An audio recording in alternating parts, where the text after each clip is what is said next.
Ils ont raconté que les cris étaient d'abord passés par les communications comme des parasites, des rafales faibles et tremblantes que personne ne prenait au sérieux. Une autre colonie en détresse. Des pirates, peut-être. Un simple dysfonctionnement du système, peut-être. Le commandement terrestre a enregistré le message comme d'habitude.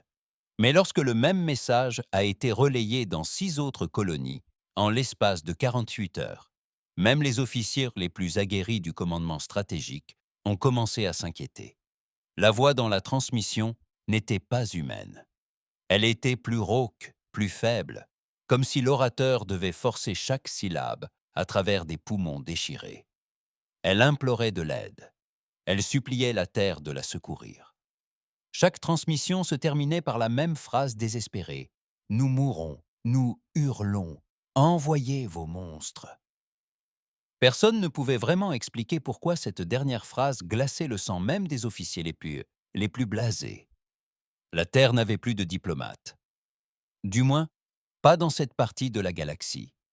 Les missions de sensibilisation, les efforts de l'accord de paix galactique, tout cela s'était effondré des décennies auparavant. Désormais, la Terre disposait de guerriers entraînés dans le silence, élevés dans des zones de conflit, conçus non pour la conversation, mais pour des fins décisives. Aussi, lorsque les crises extraterrestres parvinrent au Conseil de guerre terrien, aucun vote ne fut organisé. Ils savaient précisément qui envoyer. Le 104e détachement, connu dans les documents classifiés sous le nom de zone noire, fut déployé. C'était une unité ni célébrée ni honorée. Elle ne participait à aucun défilé public. Ses missions ne furent jamais relayées par les médias. La plupart de ses membres avaient été déclarés morts depuis longtemps, et à juste titre. Ces hommes, brisés, violents, inaptes au service normal, n'avaient qu'une seule mission, gagner des guerres que d'autres refuseraient même d'entreprendre. Le capitaine Rowan resta silencieux, tandis que le vaisseau quittait l'orbite terrestre. Son visage était marqué de plus de cicatrices que la plupart des soldats n'en accumulent en une vie. En face de lui étaient assis des hommes comme Mace, à moitié aveugle, mais redoutable avec son fusil à impulsion, et Thorne, qui avait jadis réduit en cendres un village rebelle entier lorsque son unité avait été infiltrée. Personne ne parla. Ils n'en avaient pas besoin. Habitués à être oubliés, envoyés là où les autres refusaient d'aller, ils étaient habitués à faire ce que les autres ne pouvaient accepter. Le briefing apparut à l'écran une fois le vaisseau entré en territoire neutre.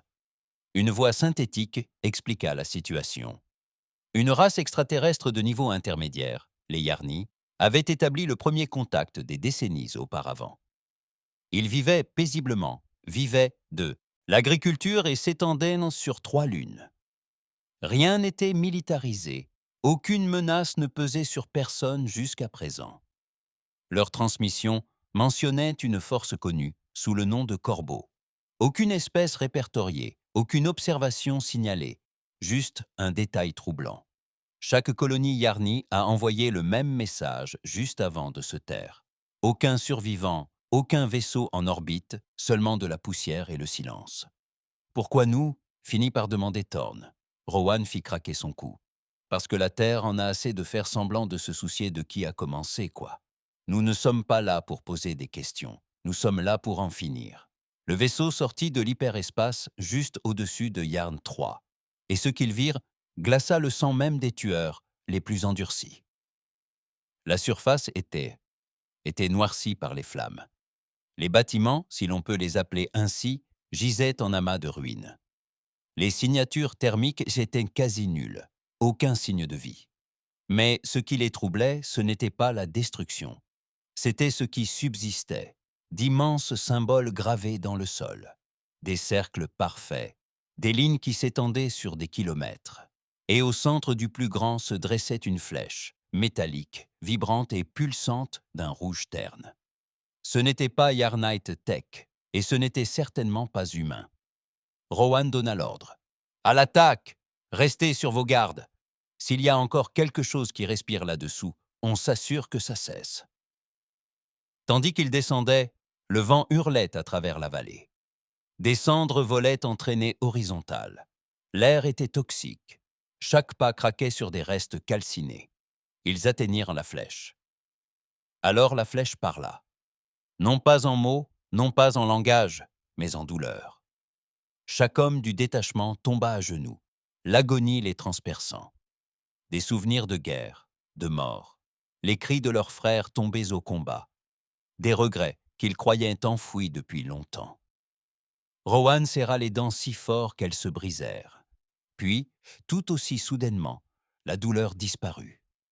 La flèche commença à se déplacer, sa forme métallique se déployant comme un prédateur, s'étirant après un long sommeil.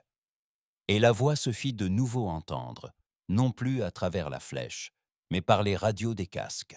« Vous avez envoyé des monstres. Bien. Voyons maintenant s'ils saignent. » Rowan se releva en titubant, secouant les dernières vagues de nausée qui le tenaillaient. Le bourdonnement de la flèche s'estompa dans le silence épais de cendres, mais cette voix, grave, ancestrale, imprégnée d'une noirceur plus profonde que la haine, résonnait encore dans les communications alentour.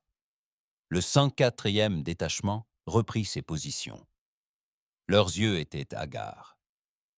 La sueur perlait sur leurs nuques qui tremblaient rarement. Ces hommes avaient affronté des seigneurs de guerre, des armes nucléaires, des insurgés, la haie, famine, la torture. Mais ça, c'était autre chose. Mace cracha du sang.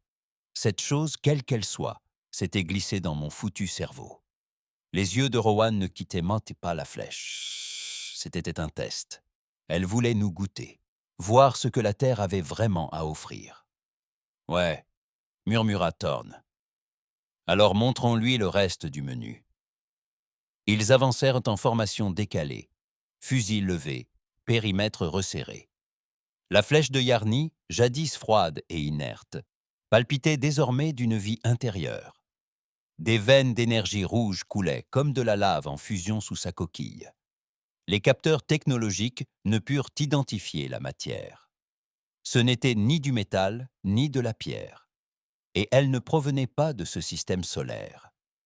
L'entrée s'ouvrit brusquement, comme une mâchoire. Pas un mot, pas de menace, juste une invitation. Rowan tapota le côté de son casque. « Commandement, ici le capitaine Rowan du 104e. Nous avons ici une technologie d'origine extraterrestre. Un possible artefact doué de conscience.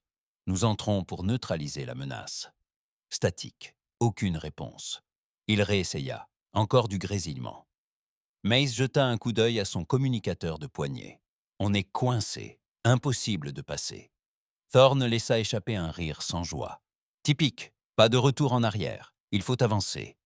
Rowan n'hésita pas. Alors, en avant. L'intérieur de la flèche était incroyablement vaste. Une faible lumière pulsait à travers les parois charnues. L'architecture semblait vivante, respirer, bouger légèrement comme si elle réagissait à leur présence. Le sol s'enfonçait sous leurs bottes. Aucune console, aucun panneau de contrôle, aucun signe de vie Yarni. Mais les symboles gravés sur les murs étaient des symboles terriens. Rowan s'arrêta. « C'est du russe ?» Mace se pencha. Un vieux code militaire, une écriture cyrillique. Certains éléments semblent dater d'avant la chute. C'est de l'époque de la guerre froide. La voix de Thorne baissa. Que diable font les forces spéciales russes gravées sur des murs extraterrestres? Personne ne répondit. Ils atteignirent une chambre centrale. Au centre se tenait une silhouette attachée à une dalle verticale, les bras écartés. Au premier abord, elle semblait filiforme. Grande, mince, avec des membres allongés. Mais sa peau était lacérée par endroits, révélant du métal en dessous et à l'intérieur de sa cage thoracique. Technologie terrienne, nœud de liaison militaire, humain. Rowan fit un pas en avant. La silhouette releva brusquement la tête, les yeux s'ouvrirent et elle sourit. « Vous avez envoyé vos bouchers. »« Vous le faites, maman, toujours, » grogna-t-elle, les lèvres déchirées et sèches. Rowan pointa son fusil. « Qui êtes-vous » Le sourire s'élargit d'une façon inhumaine. Alors je suis le dernier Yarni, ou ce qu'il en reste. Ils m'ont pris, ils se sont servis de moi pour te parler. Ils adorent Nakolétien, Olaïlaï. Raj, les souvenirs. Tu es plus honnête que le reste de cette galaxie. Mace grogna. Qui sont-ils? La silhouette ne répondit pas. Au lieu de cela, les lumières de la chambre se modifièrent, les murs se rétractèrent, et soudain, ils la virent. Une structure organique massive flottait dans l'espace, juste à l'extérieur de la lune de Yarn, d'un noir d'encre, hérissé comme le cadavre d'un dieu mourant, maintenu par la seule haine. Elle n'avait jamais été là auparavant. Elle était dissimulée. À présent, elle se dévoilait. Un vaisseau, une forteresse, un cimetière. Et elle observait. La silhouette rit. Ils m'ont construite pour t'appeler. Ils savaient, que tu viendrais. La terre finit toujours par venir. Ni avec de l'aide, ni avec la paix, mais avec des armes. Rowan le sentit au fond de lui. Toute cette mission n'était qu'un piège. Retirez-vous, ordonna-t-il. Tout le monde retourna au point de largage. Mais alors qu'il se retournait pour partir, les murs de la flèche se refermèrent brutalement. Une brume rouge siffla des conduits d'aération dissimulés. Les masques se levèrent, mais trop tard. Thorn trébucha le premier, son arme tombant au sol dans un bruit métallique. Mace le suivit, les genoux fléchissant tandis qu'il hurlait.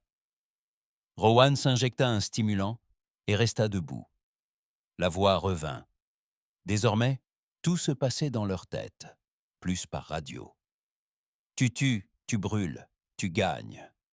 Montre-nous ce qui t'a façonné. Les ténèbres l'engloutirent. Il se réveilla dans une pièce irréelle. Elle ressemblait à sa chambre d'enfant, mais c'était faux, trop propre, trop lumineux. Les murs scintillaient comme de l'eau. Son fusil avait disparu, son armure était arrachée. Seules ses pensées subsistaient. Une voix résonna de nulle part. « Dis-nous pourquoi tu tues. » Rowan grogna. « Qui diable êtes-vous » Aucune réponse, juste des images défilant sur les murs. Des souvenirs qui n'étaient pas les siens, des guerres extraterrestres, des planètes dévorées, des espèces anéanties. À chaque fois, un schéma se dessinait. La même présence derrière tout cela, les corbeaux. Ni une race, ni une flotte, une force, une intelligence qui se nourrissait de la guerre elle-même. Rowan comprenait maintenant. Il ne haïssait pas la Terre, il l'aimait, car les humains excellaient dans ce qu'ils désiraient par-dessus tout, la destruction, la vengeance, le sang à profusion. Les corbeaux n'envahissaient pas les colonies pour les conquérir. Ils allaient juste assez loin pour impliquer la Terre, juste assez pour appeler les monstres. Rowan aperçut une autre image. La flotte secrète de la Terre pénétrait dans l'espace Yarni. Des centaines de vaisseaux de guerre, des milliers de soldats, tous fonçant droit dans le piège. Il hurla et se réveilla en sursaut. La chambre était de nouveau plongée dans l'obscurité. La silhouette avait disparu. Seuls Mace et Thorn demeuraient, enchaînés au mur par des vrilles de matière noire. Leurs yeux étaient ouverts, mais inanimés. La brume rouge siffla de nouveau. La vision de Rowan se brouilla, mais il lutta contre elle. Il se libéra de l'étrange substance visqueuse qui le retenait. Ses muscles protestaient violemment. Chaque cellule de son corps aspirait à l'abandon, mais son âme brûlait. Il se traîna jusqu'à Mace. L'homme murmurait « N'y va pas, n'entre pas. » « Ne les envoie pas !» Rowan le gifla violemment. « Mace, ressaisis-toi. » Le regard de Mace se fixa un instant. Leurs yeux se posèrent sur nous, sur notre culpabilité. Rowan se souvint de la mission sur Titan Delta. Le village, les cris, les ordres qu'il avait donnés. Il refoula sa culpabilité, l'enfouit sous la rage. « Ils veulent des monstres !» grogna-t-il. « Ils en ont un. » Rowan n'hésita pas. Il avançait. Chaque pas était une souffrance. Chaque mur lui murmurait des souvenirs. Le jour où il avait abandonné un soldat blessé, les ordres qu'il avait donnés et qui avaient causé la mort d'innocents, toutes les décisions qu'il avait déchirées jusqu'à ce qu'il ne reste plus que l'acier et la haine. il l'accepta. Il ne voulait pas de rédemption. Il voulait se venger. Au pied de la flèche se trouvait un gouffre. À l'intérieur, quelque chose d'énorme pulsait. Un cerveau vivant, suspendu dans un liquide noir. Autour, des dizaines de cadavres extraterrestres, yarnis, humains, même d'espèces qu'il ne reconnaissait pas, tous connectés, l'alimentant. Il leva son fusil, mais avant qu'il ne puisse tirer, le cerveau parla, non pas par un son, mais par la voix même de Rowan. « Nous sommes vous. Nous sommes l'écho de toutes les guerres que tu as gagnées. Tu nous as créés. La terre s'est fendue.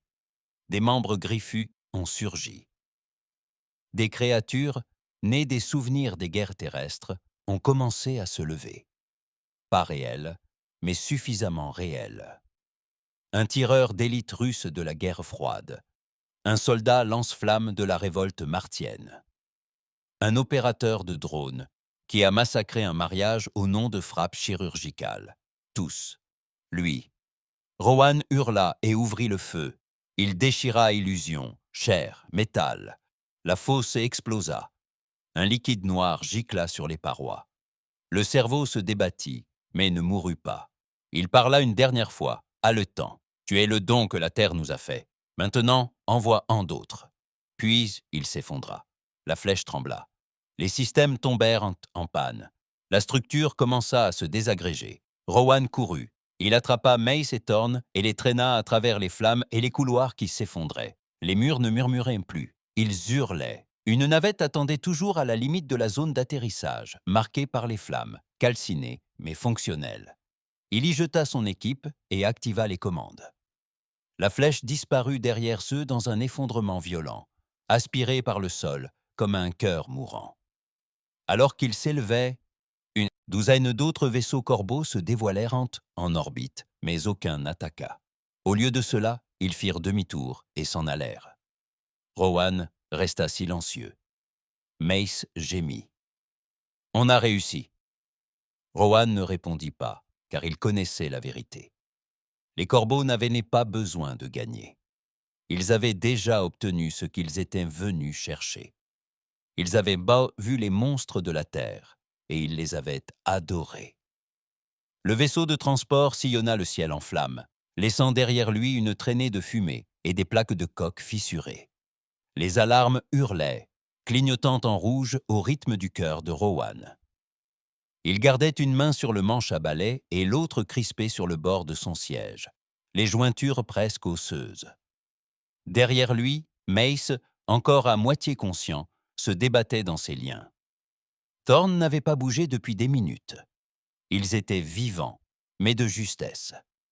Alors que le vaisseau franchissait l'atmosphère et dépassait la lune de Yarn, la flotte terrienne apparut, déployée en formation serrée, puissante, écrasante. Des centaines de vaisseaux de guerre du Dominion des âmes, tous d'acier étincelant et équipés de moteurs nucléaires. Chacun était chargé de cuirassés, de vaisseaux de brèche planétaires, de perturbateurs orbitaux. La démonstration de force ultime de la Terre. Et il fonçait droit dans un piège. Rowan frappa du poing le panneau de communication. « Commandement de la flotte, ici le capitaine Rowan, 104e détachement. N'engagez pas le combat. Je répète, n'engagez pas le combat contre Yarn 3 ni contre quoi que ce soit en orbite. C'est un piège. Ça a toujours été un piège. » Pas de réponse. Puis, des grésillements. Puis le bref signal d'une transmission. « Capitaine Rowan, votre signal est non autorisé. Le détachement du 104e est présumé mort au combat. Retournez immédiatement à la base ou préparez-vous à l'abordage. » Rowan sentit le sang se glacer. Il les avait déjà enterrés officiellement. Le 104e était considéré comme mort avant même d'avoir posé le pied sur la piste 3. C'est pour ça qu'ils avaient été choisis. Pas de nettoyage, pas de questions. Juste des fantômes faisant le sale boulot pour des politiciens qui voulaient ne pouvoir nier toute responsabilité. Ils avaient été sacrifiés dès le départ. Rowan se laissa aller dans son siège, fixant la flotte à l'horizon. Ils n'écouteront pas. Mace toussa derrière lui. « Que fait-on maintenant, capitaine ?»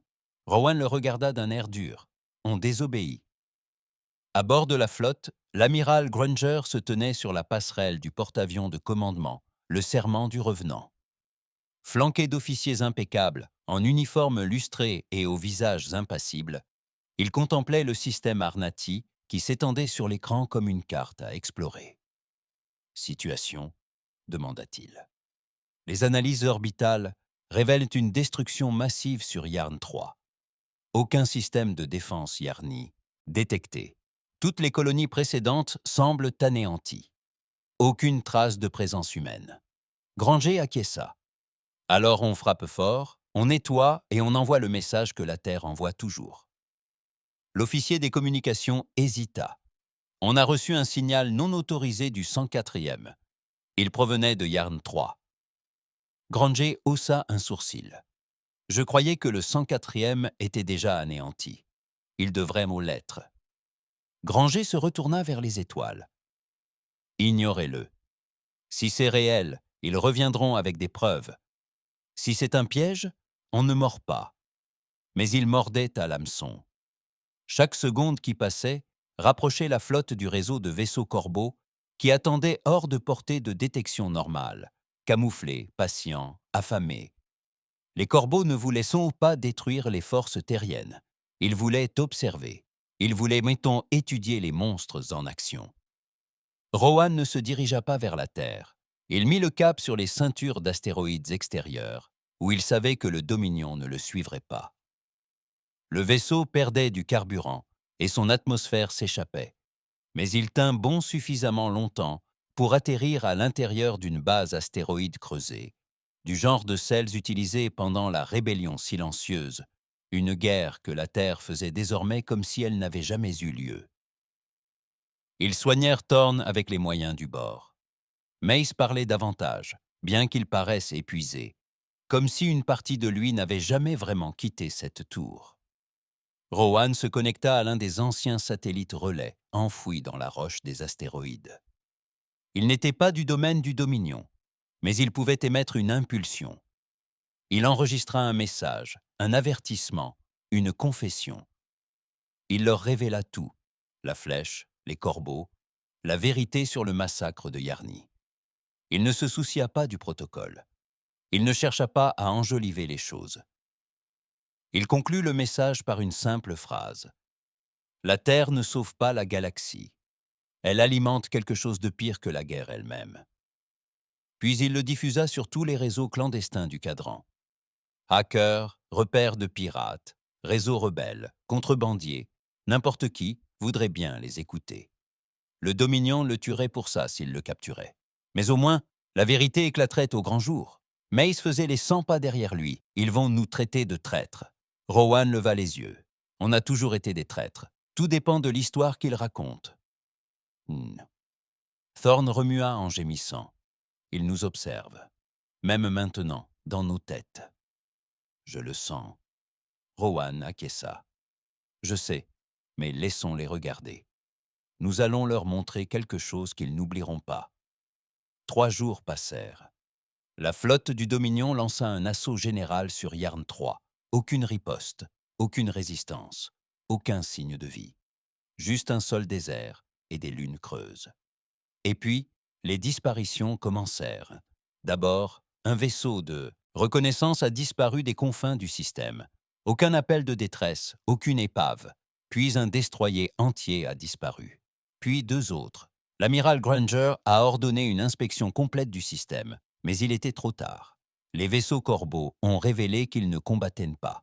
Ils se sont contentés de copier la flotte, d'imiter ses formations et de diffuser de fausses transmissions en utilisant des voix déformées, extraites des journaux de bord de la Terre. Ils diffusèrent des enregistrements des massacres passés de la Terre, sur toutes les chaînes, noms, dates, coordonnées. Les soldats du Dominion qui les entendirent, certains devinrent fous, d'autres se mirent à tirer sur des ombres, d'autres encore restèrent figés. Les Corbeaux ne tuaient pas les guerriers de la Terre, ils les retournaient contre eux-mêmes. L'équipage d'un cuirassé ouvrit tous les sas. Un autre lança des ogives nucléaires sur ses propres porte-avions. Rowan observait les transmissions de la station spatiale. Il vit tout. Mace se pencha vers lui. Il ne cherche ce n'est pas à gagner. Il montre à la Terre sa véritable nature. La voix de Rowan était neutre. Les monstres qu'ils aiment. Ils ne pouvaient pas rester cachés éternellement. Un éclaireur furtif du Dominion finit par repérer leur signature énergétique. La base astéroïde fut prise d'assaut. Ils attaquèrent en temps force. 6 soldats, opération spéciale, armure scellée, voie filtrée. Capitaine Rowan, vous êtes en état d'arrestation pour trahison envers le Dominion de l'âme. Rowan ne broncha pas. Allez-y, mais demandez-vous, pourquoi vous ont-ils envoyé tuer un mort? Le soldat en tête marqua une pause. C'en était trop pour Rowan. Il bougea. 2 balles, une dans la poitrine, l'autre dans la jambe. Mace le couvrit, arrosant le couloir de tirs de plasma. Thorne, peinant à marcher, se traîna jusqu'au dispositif de secours et fit sauter le sas extérieur derrière l'escouade, projetant 2 d'entre eux dans l'espace. C'était horrible, rapide, brutal. Quand tout s'est terminé, seuls 3 membres de l'équipe d'opération spéciale respiraient encore. Rowan se tenait au-dessus d'eux, son fusil prêt à tirer. « Vous êtes les meilleurs de la Terre. Vous êtes déjà en train de mourir. Les corbeaux n'ont pas besoin de vous toucher. Vous vous entretuez. » Le soldat cracha du sang. « Vous n'êtes qu'une arme devenue incontrôlable. » Les yeux de Rowan se plissèrent. « Numéro. Je suis une arme qui s'est enfin réveillée. » Ils ne restèrent pas. La base sur l'astéroïde était compromise. Ils prirent donc le matériel qu'ils purent récupérer, regagnèrent le vaisseau endommagé et sautèrent dans l'espace profond, en territoire inexploré où la domination terrestre vacillait. Ils parlaient peu, mais ils savaient ce qu'ils devaient faire. Ils n'étaient plus de simples soldats. Ils étaient la preuve. La preuve que la Terre n'était pas le sauveur qu'elle prétendait être, la preuve que les monstres n'étaient pas extraterrestres. Ils étaient humains. De retour sur Terre, l'histoire fut réécrite. Bien sûr, le 104e détachement fut déclaré disparu. Yarnt fut présenté comme une purge réussie d'une dangereuse menace insurgée. Les corbeaux ne furent plus jamais mentionnés. L'effondrement interne de la flotte fut imputé à d'énormes éruptions solaires, provoquant des perturbations psychogéniques. On y croyait, on y avait toujours cru. Le Dominion passa au système suivant, à la cible suivante, au prétexte suivant de tuer. Mais des rumeurs circulaient dans les canaux pirates parmi les chefs de guerre rebelles, même dans les casernes du Dominion tard dans la nuit, quand la lumière baissait. Des rumeurs sur la 104e, sur ce qu'ils avaient vu, sur ce qu'ils étaient devenus. Et quelque part dans l'immensité noire, Rowan regardait les étoiles défiler, attendant que la Terre envoie d'autres guerriers.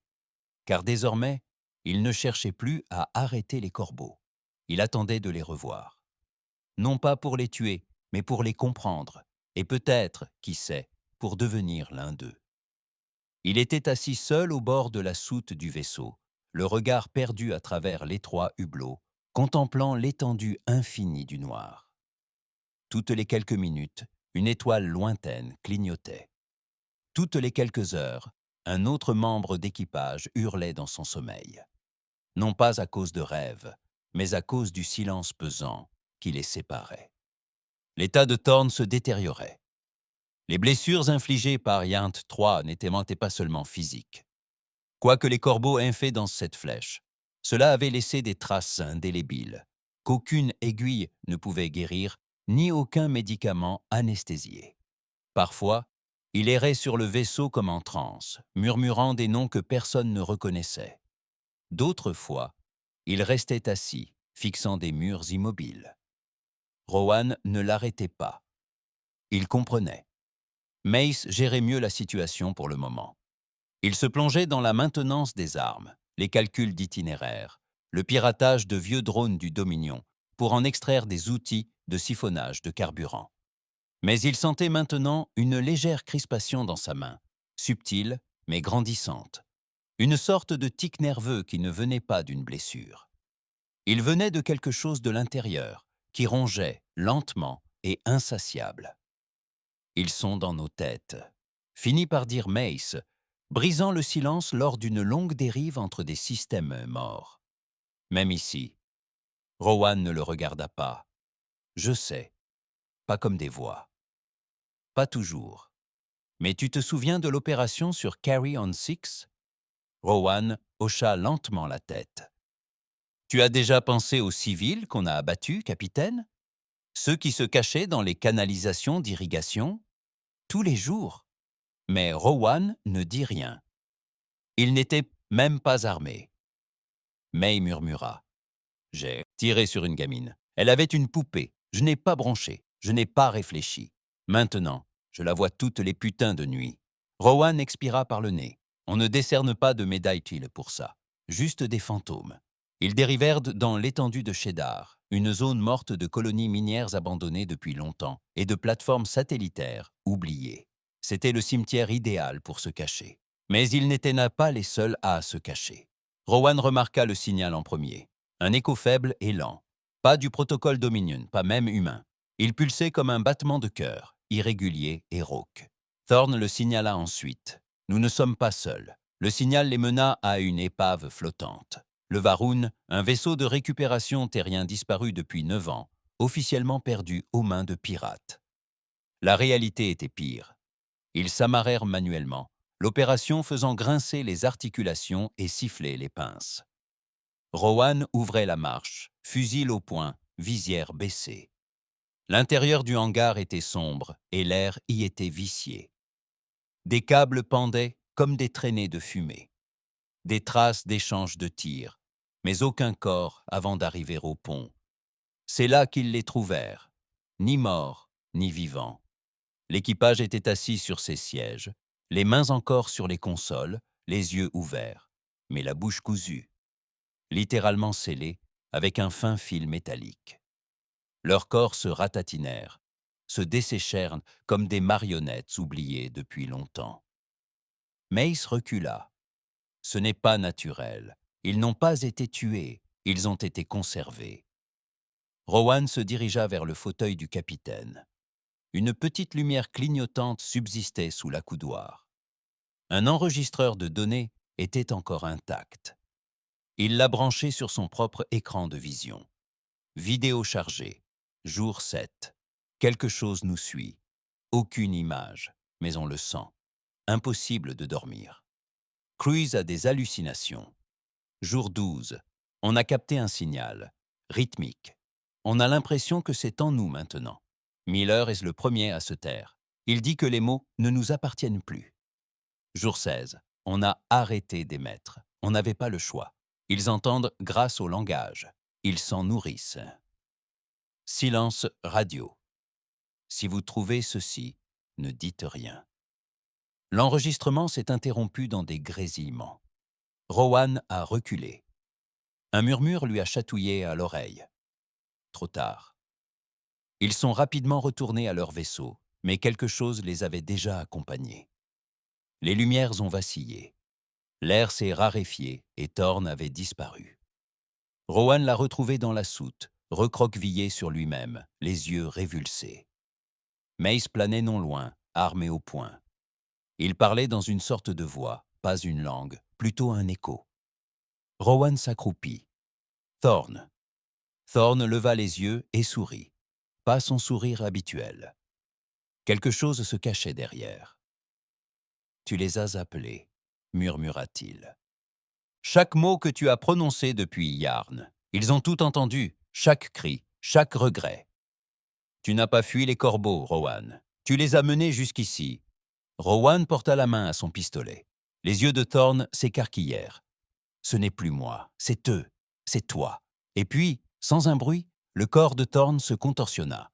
Pas de sang, pas d'effusion de sang, juste un frisson, et il disparut comme s'il s'était volatilisé. Rowan fixa le sol vide. Aucun cri, aucune explication, juste le silence. Mace recula. On perd cap. Pas seulement la guerre, mais nous-mêmes. Rowan ne dit rien, car au fond de lui, il était d'accord. Ils quittèrent rapidement l'étendue de Cheddar. Rowan mit le cap sur un endroit où seul le 104e avait jamais mis les pieds. La station K-99, un ancien site secret du Dominion effacé des archives après le protocole de mémoire rouge. Ce lieu n'aurait jamais dû exister, mais Rowan avait les coordonnées gravées dans sa mémoire, car c'était là que la Terre avait établi le premier contact avec les corbeaux avant Yarn, avant toute guerre connue.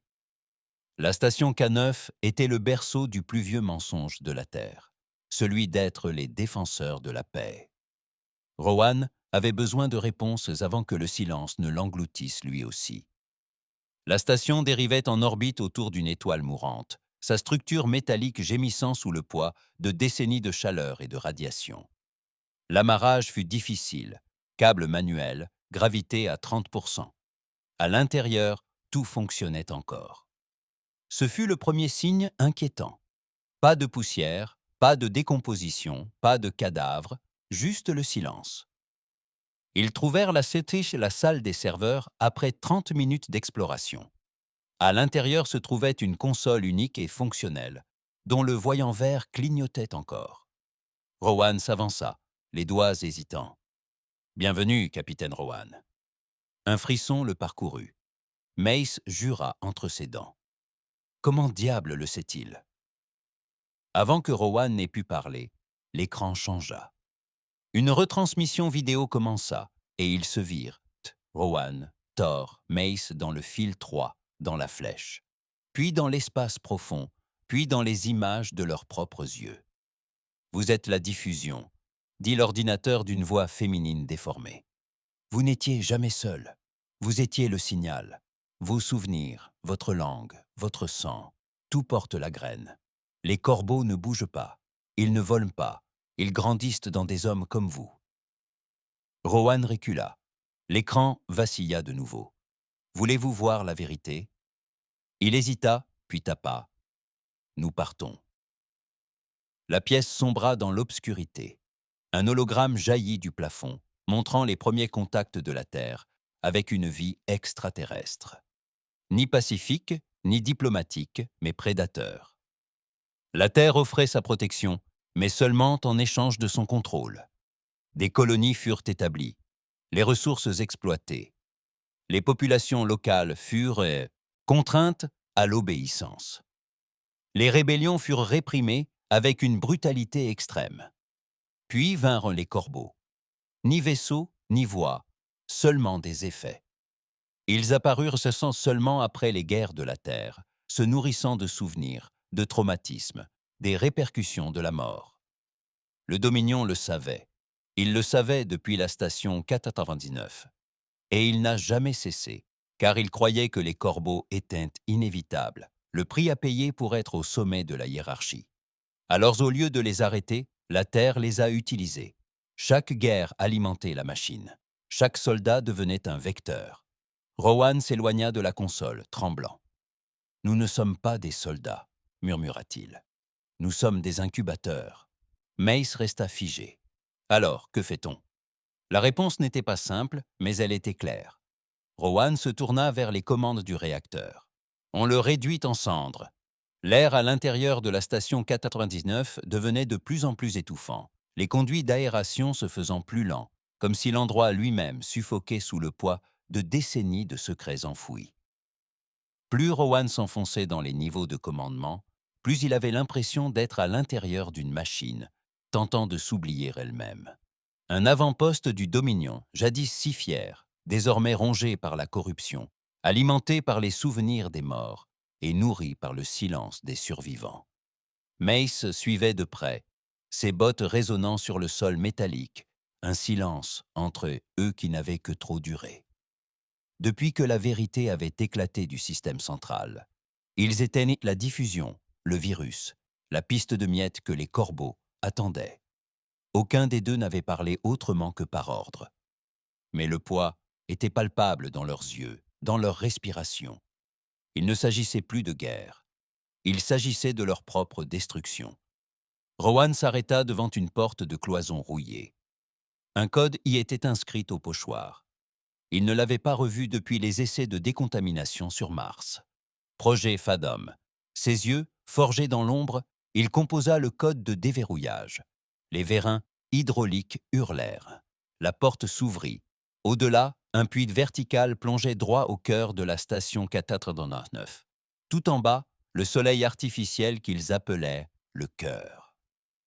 Un micro-réacteur conçu pour simuler l'effondrement de la matière quantique, initialement destiné à la recherche sur la propulsion, avait été détourné à des fins bien plus sinistres.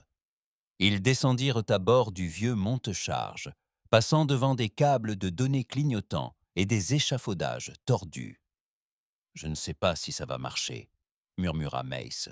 « Même si on grille ce réacteur, même si on détruit la station, les corbeaux, quels qu'ils soient, ne sont pas attachés à un seul endroit. » Rowan le regarda, la mâchoire serrée.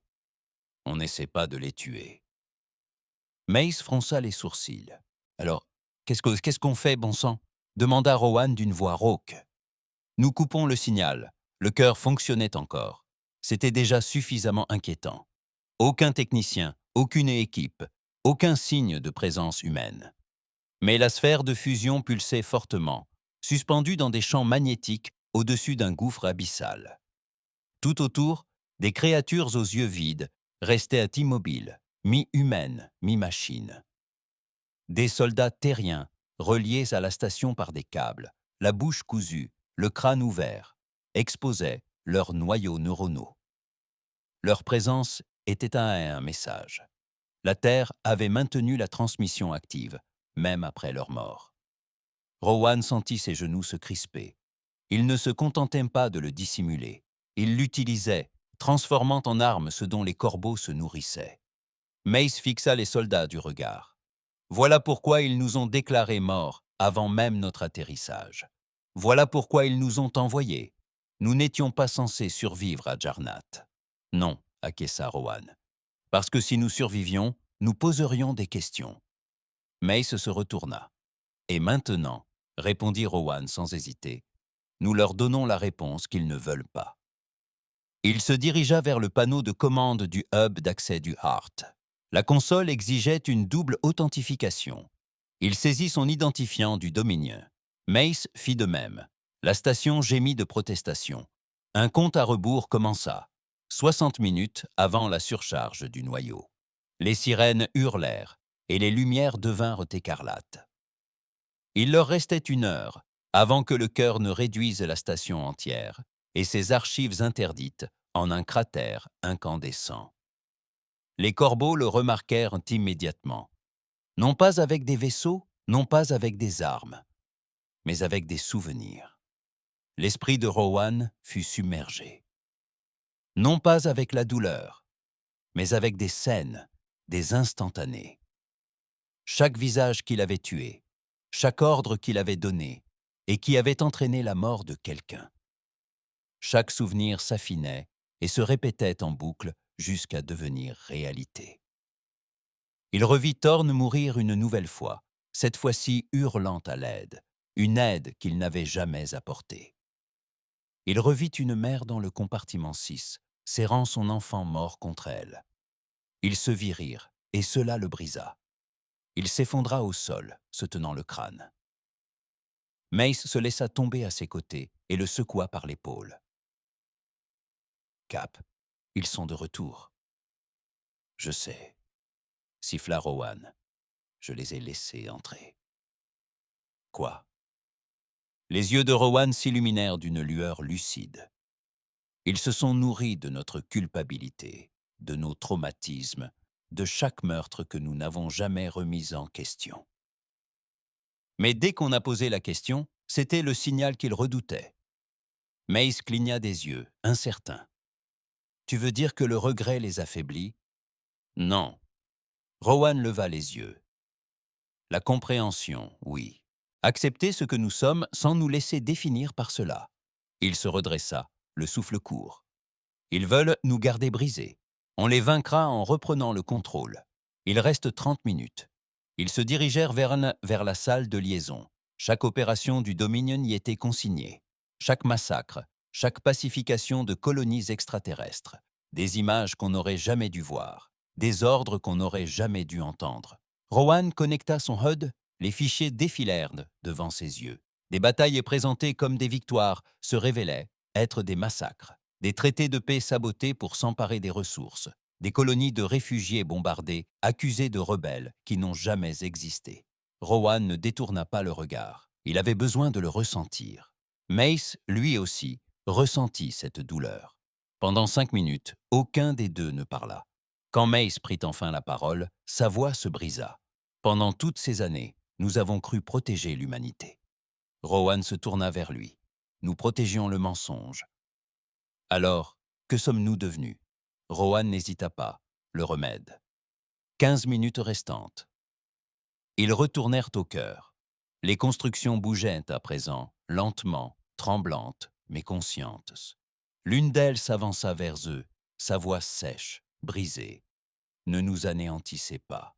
Nous sommes le confinement. Nous sommes le silence. Si vous laissez le bruit revenir, elles prospéreront. Rowan leva son fusil. Tu en fais déjà partie. La créature pencha la tête. Toi aussi. Puis elle se jeta sur eux. Rowan tira une balle qui traversa le crâne exposé. La créature s'écroula. Les autres tressaillirent. Mace cria « Il se réveille !» Une douzaine de pères dieux cousus se tournèrent vers les créatures attaquèrent. Rowan et Mace combattirent côte à côte. Combat rapproché.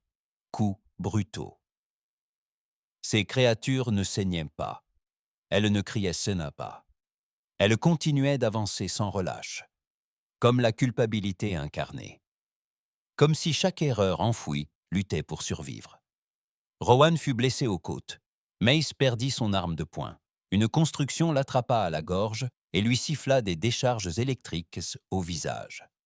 Rowan lui enfonça un couteau thermique dans la colonne vertébrale. Plus que 6 minutes. Haletant, couvert d'un fluide synthétique noir, Rowan atteignit le dernier interrupteur d'arrêt d'urgence. « Une fois que ce sera fait, dit-il, on ne s'en sortira pas. » Mace s'appuya sur une console. « Tu en es sûr? Non ?» Rowan eut un sourire narquois. « Mais je n'ai jamais été sûr de rien de ce à quoi j'ai survécu. » Il actionna l'interrupteur. Le cœur s'emballa. La réalité se distordit. Il n'était pas mort, pas comme il l'avait imaginé. L'explosion n'eut jamais lieu. Au lieu de cela, le temps s'arrêta, non pas physiquement, mais mentalement. Rowan cligna des yeux et se retrouva dans un champ. De l'herbe. Verte, un ciel dégagé, des enfants qui jouaient. Il reconnut l'endroit. C'était la terre, son foyer, bien avant que la guerre ne l'emporte. Et en face de lui, se tenait un homme en uniforme du Dominion. Son visage était le sien, mais plus jeune, indemne de l'horreur. Les corbeaux l'avaient amené ici pour le tenter, pour lui offrir une vie avant le monstre. « Tu aurais pu avoir ça, » dit le jeune Rowan. « Tu aurais pu partir, laisser la station vivre. » Que la diffusion continue, fait partie de quelque chose de plus grand. Rowan s'approcha et se regarda droit dans les yeux. « Je fais partie de quelque chose de plus grand. » Il appuya sur la détente. Le rêve se brisa. De retour à la réalité, son cœur s'illumina d'une lumière intense. Mais cette fois, il n'explosa pas. Il se retourna. La lumière se replia sur elle-même. Une singularité de mémoire, compressée et repliée sur elle-même. Puis le noir. Rowan se réveilla au bord de la station, clignant des yeux à travers les fissures de son casque. Les alarmes étaient éteintes. Le cœur avait disparu, non pas détruit, mais effacé, comme s'il n'avait jamais existé. À côté de lui, Mace remua. « On a réussi ?» Rowan se redressa en gémissant. « Numéro.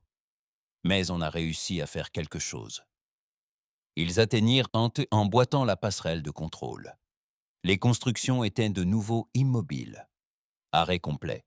Aucun signe de vie. Mais le Dominion approchait. Rowan aperçut les vaisseaux clignoter au loin. Il les observait, attendant l'échec. « Qu'ils viennent !» murmura Rowan. Mace plissa les yeux. Et maintenant? Le regard de Rowan était de fer. Maintenant, donnons-leur quelque chose qu'ils ne pourront pas ignorer. Il téléchargea les journaux de bord de la station. Tout. Sur tous les canaux, pas seulement auprès des rebelles ou des pirates, mais auprès du peuple, auprès de la terre entière. La vérité se répandit plus vite que le Dominion ne pouvait la censurer. Les murmures devinrent des gros titres. Les gros titres dégénérèrent en émeutes. Les familles des soldats commencèrent à demander où étaient passés leurs fils. Les anciennes colonies se révoltèrent, et le nom du 104e, autrefois effacé, réapparut, non pas en héros de guerre, mais en témoin, non pas de la victoire, mais du prix à payer. Ils ne revinrent pas. Rowan et Mace disparurent dans les couloirs interstellaires, sautant de système en système, traqués par tous les pisteurs du Dominion armé. Mais cela leur importait peu, car quelque chose avait changé. Les corbeaux ne chuchotaient plus. Ils étaient silencieux. Non pas parce qu'ils avaient nos disparus, mais parce que désormais, ils attendaient non plus des monstres, mais des hommes comme Rowan. Des hommes capables de porter leur histoire sans crainte. Le Dominion n'a pas perdu de temps. 2 semaines après que la diffusion de Rowan ait fait l'effet d'une bombe à travers le réseau galactique, la Terre a répondu. Non par des mots, non par des démentis, mais par un feu purificateur. Officiellement, on parlait d'opération de rétablissement. Mais pour les colonies qui observaient un de loin, c'était plus simple. Purge. Tout a commencé dans les mondes périphériques, là où les rumeurs concernant la 104e avaient laissé place au hasard, et le hasard à la protestation. Tout système surpris, ne serait-ce qu'à regarder la diffusion, était signalé. En moins de 48 heures, des drones ont suivi, puis des vaisseaux orbitaux, puis des troupes. Aucune arrestation, aucun procès, juste le silence. Chaque rebelle qui avait jadis soutenu le message de Rowan avait désormais une prime sur sa tête. 10 millions de crédits pour Rowan lui-même. 5 pour Mace. Thorne était toujours porté disparu, mais les rapports affirmaient qu'il avait été manipulé par des agents de guerre psychologiques extraterrestres. Autrement dit, il avait découvert la vérité et nous ne voulions pas qu'elle se répande. Mais le mal était déjà fait. À travers les étoiles, la peur des corbeaux se mua en fascination, puis en croyance. Et pour la Terre, c'était là la véritable menace.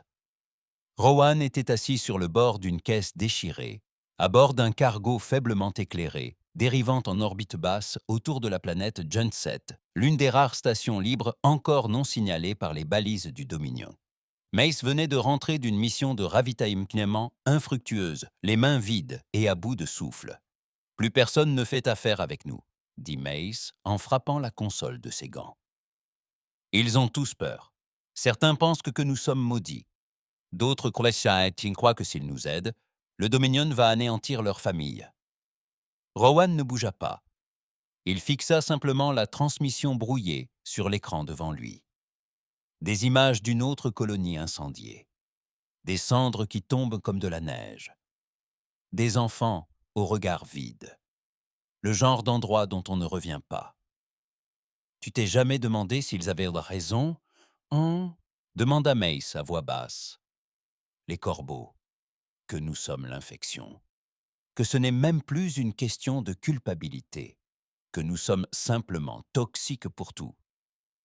Rowan ne détourna pas le regard. On nous a conçus pour être toxiques. C'était le but. Je n'ai pas signé pour empoisonner la galaxie. Rowan se retourna, la voix tranchante. Tu as signé pour tuer un jeune tireur d'élite dans un camp de réfugiés sur Elixion 2 ? Mace se figea.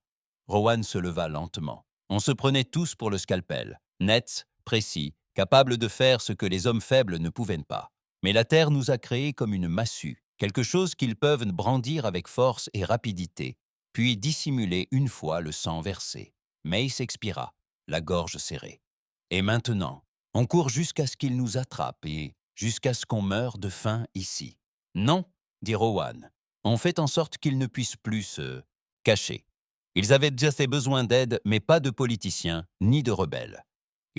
Tous avaient besoin de quelqu'un qui avait plus de poids qu'eux.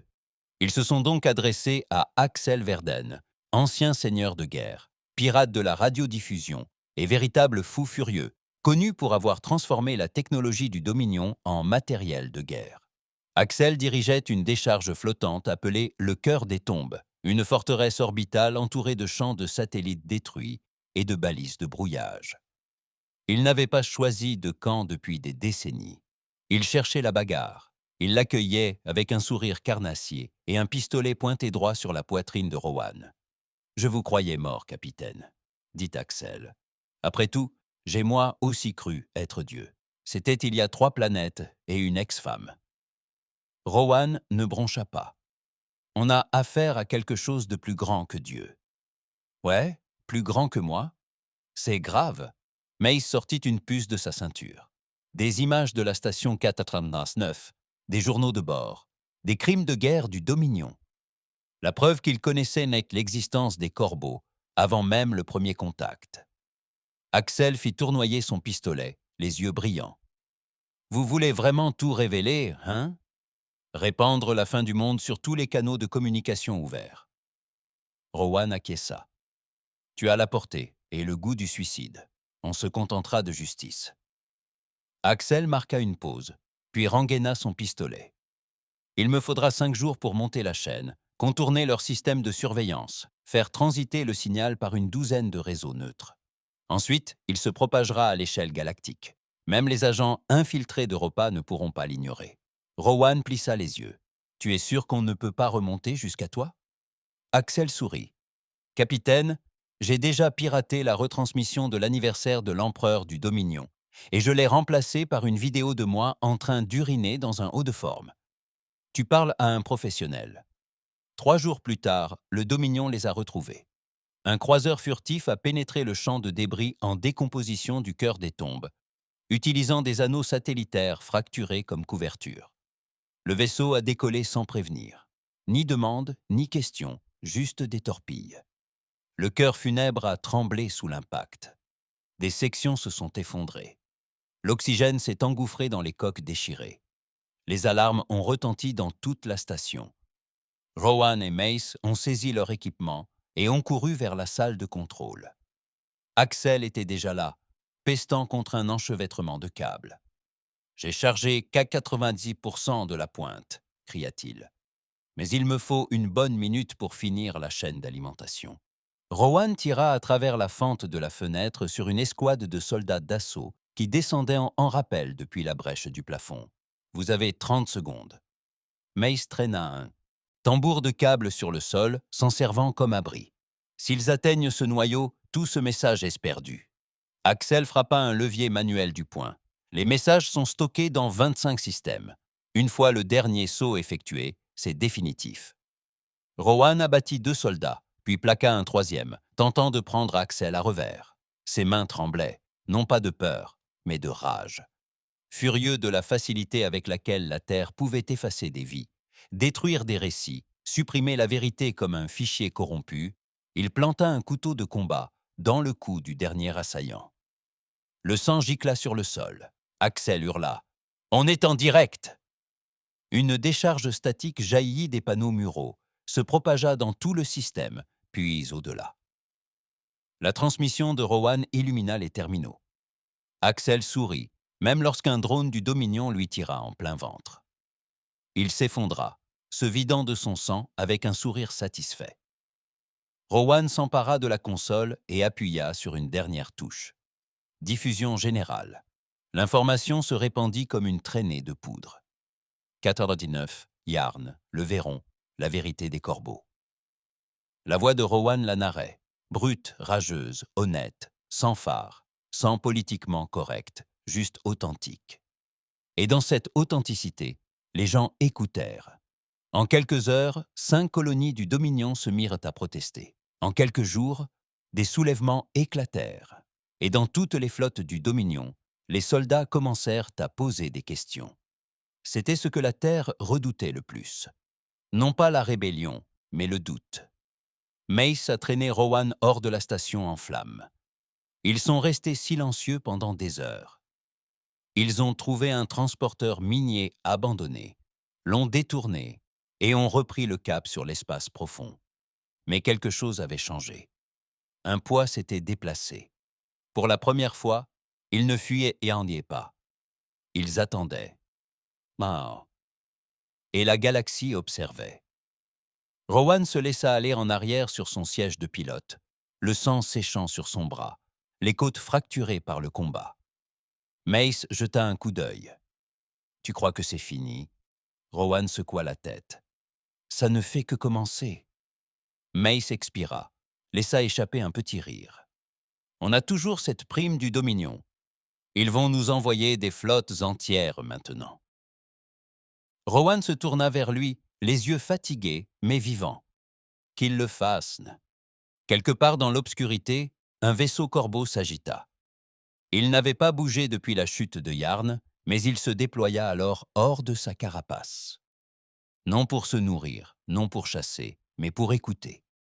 Car enfin, les monstres de la Terre n'étaient pas que des tueurs. Ils étaient des témoins. Les étoiles ne se turent plus jamais. Plus après la diffusion. Rowan le sentait dans les ondes. Chaque transmission crépitait de tensions, de rumeurs, de révoltes. Des planètes dont il n'avait jamais entendu parler s'enflammaient désormais sur les canaux du Dominion comme une traînée de poudre. Des manifestations sur des lunes urbanisées, des émeutes dans des installations militaires, même de paisibles colonies, celles qui autrefois arboraient même fièrement le drapeau terrestre, commençaient à susciter des interrogations. Et la Terre, répondit comme elle seule savait le faire, avec de l'acier, avec des flammes, avec des ordres signés dans le sang. Rowan était assis dans le fauteuil du capitaine du transporteur volé, observant depuis l'orbite un autre croiseur du Dominion planer au-dessus d'une planète. Aurelia Prime, jadis plaque tournante du commerce, était désormais considérée comme une menace intérieure. Les civils s'entassaient dans des abris souterrains. Des soldats patrouillaient de porte en porte sous prétexte de contenir la situation. Ils n'avaient même pas besoin de radio pour savoir ce qui allait suivre. Mace se tenait à ses côtés, casque ôté, mâchoire serrée. « Il faut faire quelque chose. » Rowan ne répondit pas, car il avait appris quelque chose ces dernières semaines. Ce n'était pas une guerre. C'était un règlement de compte. On ne pouvait pas régler un problème pareil par les armes, mais on pouvait allumer la mèche au bon moment. Il fouilla dans son gilet tactique et en sortit un petit cube noir, la dernière pièce des archives de K99. Il ne l'avait pas encore transmise. Pas encore. Ce n'était pas pour le peuple. C'était pour le Dominion. Un dispositif d'arrêt d'urgence contenant les noms, les ordres et les signatures biométriques de tous les généraux, amiraux et hauts responsables terriens ayant approuvé les opérations Crow. Certains étaient déjà morts. La plupart étaient encore au pouvoir. C'était la seule chose que Rowan n'avait pas divulguée. Car il ne s'agissait pas de preuves, mais d'un moyen de pression, et il avait enfin une raison de s'en servir. Le Dominion ne tarda pas à réagir. Moins de 12 heures après la signature de l'ordre de répression d'Aurelia, l'Oathkeeper arriva en orbite basse. Un vaisseau assassin noir de haute altitude, rarement aperçu, jamais mentionné.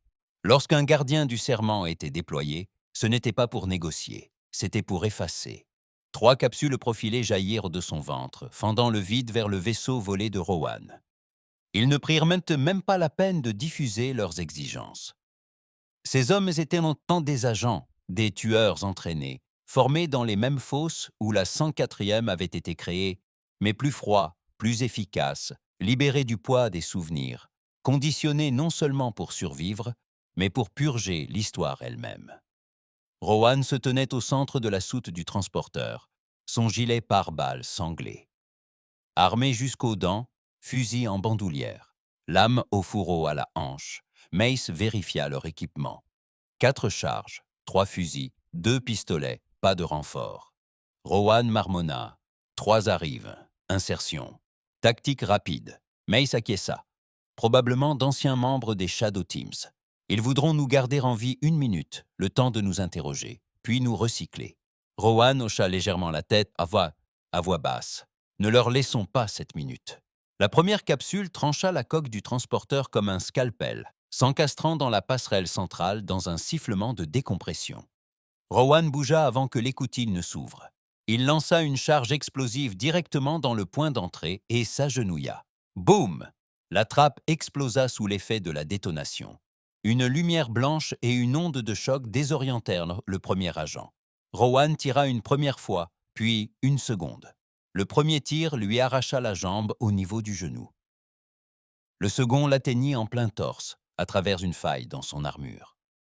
Aucun cri. un silence de mort. La seconde capsule dévasta l'infirmerie, réduisant tout en miettes. Mace affronta l'agent suivant de front, son arme de poing crépitante, et se replia vers la salle de contrôle. Il actionna le dispositif de décompression d'urgence, attirant l'intrus dans le caisson médical avant de le vider dans le vide. Un corps humain fut projeté dans l'espace. 2 morts, mais le troisième fut le pire. Il n'était pas arrivé en tirant à tout va. Il s'approcha en silence. Une ombre dans la cale inférieure du vaisseau, déjouant tous les pièges, tous les signaux d'alarme. Rowan ne réalisa sa présence à l'intérieur que lorsque les lumières s'éteignirent et que le silence se fit. Puis Mace s'effondra lourdement. Son corps s'écrasa contre la cloison dans un bruit sourd et répugnant. Du sang coulait de son casque. Rowan se retourna juste à temps pour apercevoir l'assassin derrière lui. Pas d'armure, pas de casque, juste une peau pâle, des yeux perçants et une lame à la main qui n'était pas de métal. C'était de l'obsidienne, de qualité Dominion, imprégnée de nanofibres réactives à la mémoire. Une relique des Corbeaux-nés. Cet assassin n'était pas venu pour tuer Rowan. Il était venu délivrer un message. « Tu n'aurais pas dû leur montrer », dit-il d'une voix rauque comme du gravier sous l'eau. Maintenant, ils ne cesseront jamais de hurler. La lame de Rowan rencontra la sienne. Le choc fut instantané, brutal, viscéral. Ni balle, ni technologie. Juste 2 fantômes enlacés dans une danse qui avait commencé bien avant leur naissance. Rowan se battait comme un homme qui savait qu'il ne gagnerait pas. Mais il n'en avait pas besoin. Il lui suffisait de gagner du temps. Et lorsque l'assassin finit par le plaquer au sol, sa lame pressée contre sa gorge. Rowan sourit. « J'ai envoyé le reste », murmura-t-il. Les yeux de l'assassin tressaillirent. Quoi? L'avant-bras de Rowan se referma sur le détonateur à son poignet. Il appuya dessus. Une transmission jaillit du transporteur, rebondissant sur les fréquences libres du Dominion. Pas une. Diffusion, juste un unique message crypté, envoyé directement au conseil du Dominion. Et il disait « Révélez le passé ou nous le ferons ». J'ai joint l'archive du coupe-circuit. L'assassin ne l'a pas tué, il a disparu. Disparu comme s'il n'avait jamais existé. Rowan se releva en titubant et rampa jusqu'à Mace. L'homme était encore en vie, à peine. « Tu respires encore, espèce d'enfoiré », murmura Rowan. Mace cracha du sang. « Bien sûr que oui, je suis trop enragé pour mourir. » Le message a fonctionné. Non pas parce que le Dominion souhaitait la paix, mais parce que le Conseil voulait survivre. La divulgation des archives n'aurait pas seulement fait s'effondrer la structure de commandement terrienne. Elle aurait aussi ébranlé la confiance dans le Dominion, dans la flotte, dans les récits transmis à leurs enfants. La Terre a donc fait un choix. Elle a fait marche arrière, publié un communiqué niant l'existence de la 104e, accusant un système d'IA défaillant d'être à l'origine des archives K99 et qualifiant Rowan de construction factice, conçue par des saboteurs de données anarchistes. Ils l'ont discrédité, mais ils ont cessé de le traquer, de le purger, et ils ont commencé à dialoguer. Rowan savait que cela ne durerait pas, mais c'était un début. Des semaines plus tard, ils ont découvert une planète paisible. Poussiéreuse, aride, sans technologie, sans nom, juste la paix. Mace s'était rétabli, même s'il boitait désormais. Rowan allumait un feu chaque soir et contemplait les étoiles. Non pas parce qu'il s'attendait à voir des vaisseaux corbeaux, mais parce qu'il se demandait ce qu'ils attendaient. Il savait qu'ils étaient toujours là, et il n'avait plus peur. Il avait enfin compris. Les corbeaux ne voulaient pas anéantir l'humanité. Ils voulaient voir si elle pouvait changer. Et peut-être, juste peut-être, Rowan leur avait-il donné une raison d'attendre. Ils avaient disparu, non pas par la mort, non pas par la reddition, mais en choisissant l'oubli. Rowan et Mace vivaient désormais comme des ombres, enfouies au cœur d'une planète de poussière anonyme, orbitant autour d'une étoile naine effondrée. Aucun signal, aucune surveillance, aucune emprise, seulement de la poussière, un vent sec, et la lueur d'un feu. Leur vaisseau avait été enfoui sous des roches et de l'acier, dépouillé de tout sauf de son module central. Si jamais quelqu'un la retrouvait, elle ne ressemblerait plus qu'à une relique brisée de la rébellion silencieuse. Ils étaient redevenus des fantômes, mais cette fois par choix. La boiterie de Ma s'était aggravée. La blessure infligée par la lame de l'assassin avait sectionné des tissus profonds, et les soins de Fortune ne faisaient que retarder les dégâts.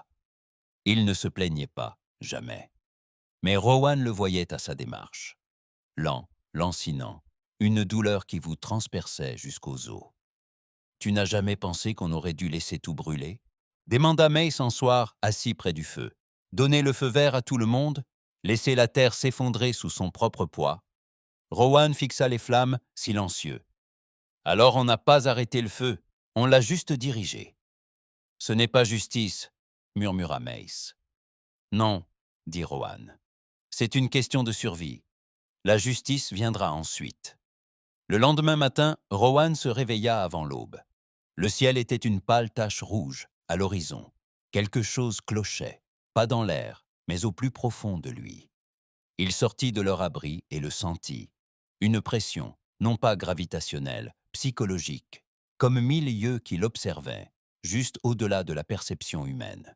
Puis un murmure, pas un son, pas un mot, un souvenir, le fil, la fosse, le cerveau, la vérité. Ils étaient un là. Rowan n'appela pas Mace. Il franchit simplement la crête, enjamba les rochers, jusqu'à une clairière où rien n'aurait dû exister. Et pourtant, il y avait là une structure immobile, parfaitement circulaire, noir mat, 10 mètres de haut, identique à la première flèche du fil 3. Les corbeaux étaient venus, non en conquérant, en témoin. Rowan s'approcha. La structure s'ouvrit, sans violence, sans fracas. Elle se replia simplement, comme si elle l'avait toujours attendu. À l'intérieur, rien, juste un sol lisse, des parois courbes, aucune interface jusqu'à ce qu'il y pénètre. Puis, la chambre se transforma, sans lumière, en apesanteur. Et alors, il les vit.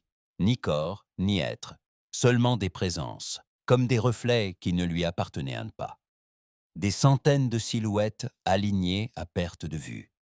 Certaines ressemblaient à des soldats, d'autres à des victimes, d'autres encore à lui.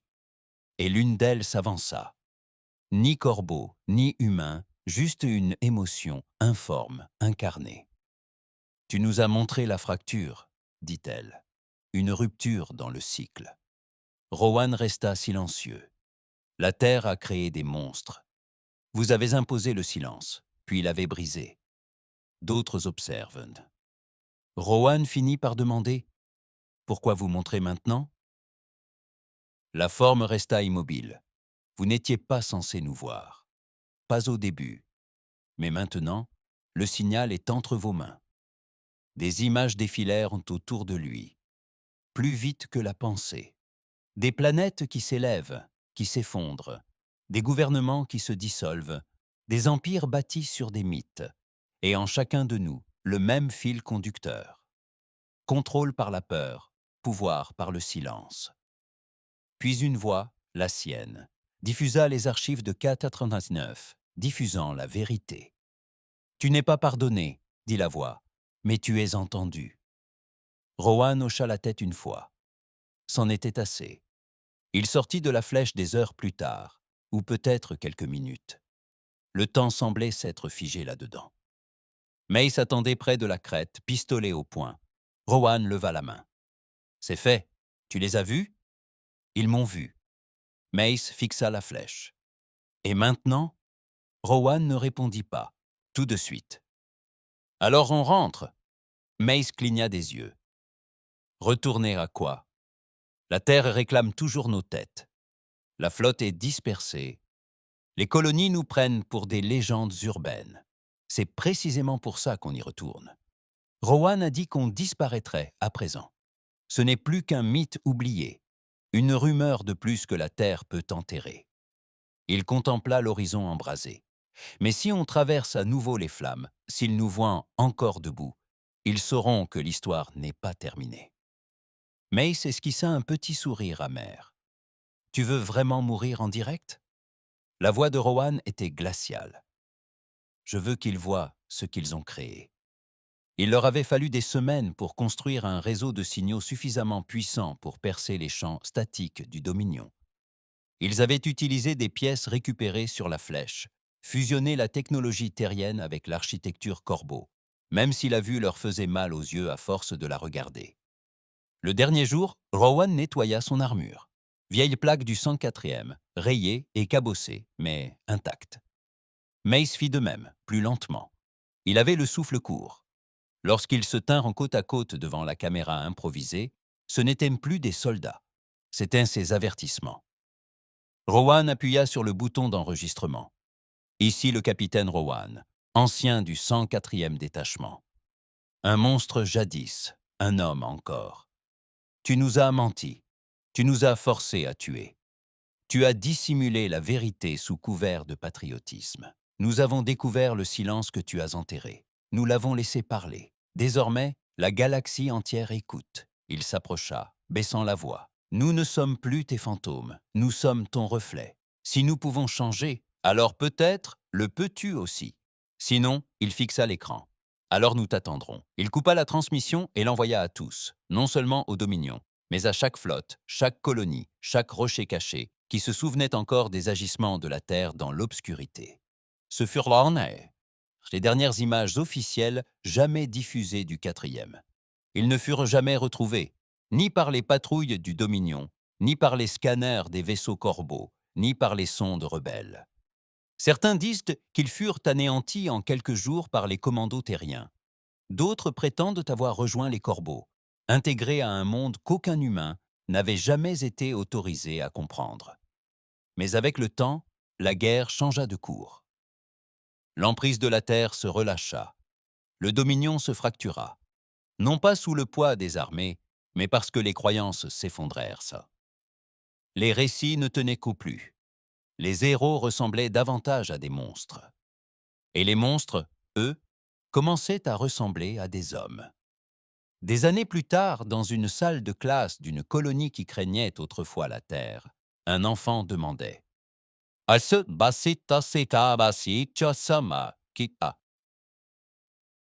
que la 104e as vraiment tué des milliers de personnes ?»